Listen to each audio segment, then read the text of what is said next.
Okay, so overall conclusions. Right, you have genuine, tangible price advantage. Your pricing is better than your prospects think. Do I need to say it anymore? No. No, good. Good, good, good. Please go and do something with Our this. challenge is to get it out there. That's it.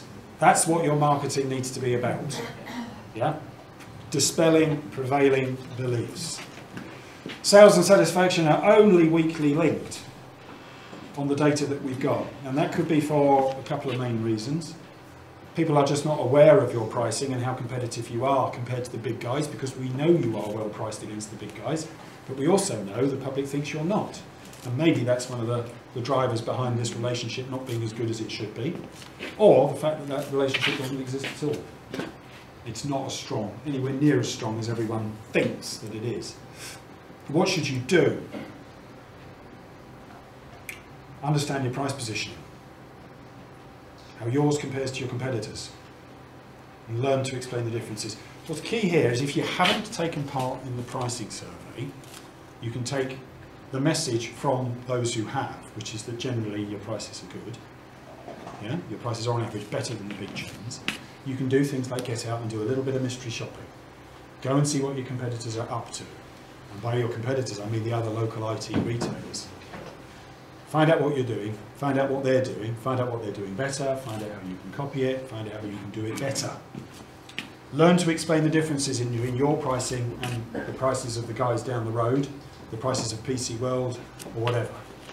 Things like, and we've mentioned it today, the 30-point setup that you do when you sell a new laptop or a new computer. Things like, well, the internet doesn't have people, it doesn't have overheads. But because it doesn't have those things, it doesn't have the expertise. They don't stock it here and now. You can't buy it from the internet now.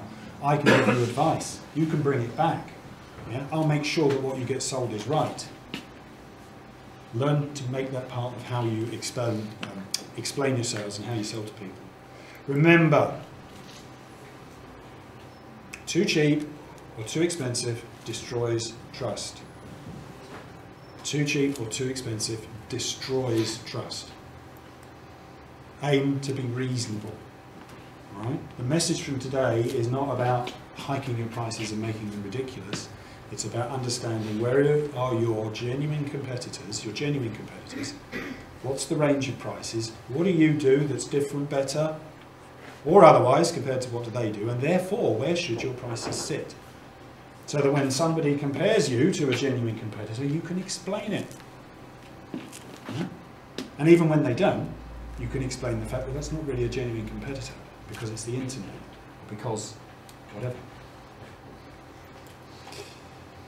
What should you do? Openly feature price in your customer discussions. Yeah, if you're selling something to somebody, why not drop into the conversation when they come up to you and say, how much is Windows 7? Before you answer, say something like, you looking to buy today or are you shopping around? Oh, I'm just shopping around. Q. Well, I know down the road they're selling it for. PC World is doing it at. My price is. Yeah. And that doesn't mean you have to be the cheapest. Yeah? Because there's a price in there which is associated with, can I be bothered, the customer, can I be bothered with traipsing down to PC World or wherever it happens to be to get that price that you've said you're a little bit more expensive than. And if there's any other differences, if there's any differences that might be against you, understand why that's the case and be able to think about being able to explain them, to have reasons. Yeah? Look for opportunities to increase your pricing. Right, of the 7 businesses I've worked in detail with over the last year, 4 of them have all put their prices up. 4 of them have all put their prices up.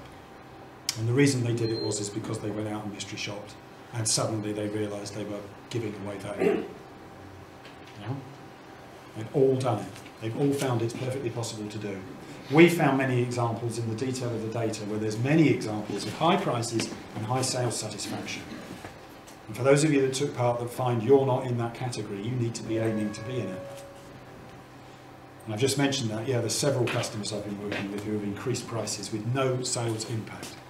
There's a customer who I found out about who did this independently, who was doing his free estimates and introduced a £40 charge for them. No detriment to sales. no detriment to sales, because it was all about how he sold it. It's all about the explanation of the services that people would receive. And I mentioned it earlier today, if a customer challenges you on price, it's because you haven't told them the value. And if you haven't told them the value, whose fault is that? And adjust the necessities, or address the necessities to adjust your pricing. We'll get there.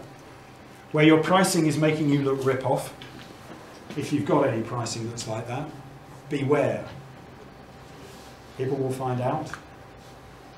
They won't like you for it.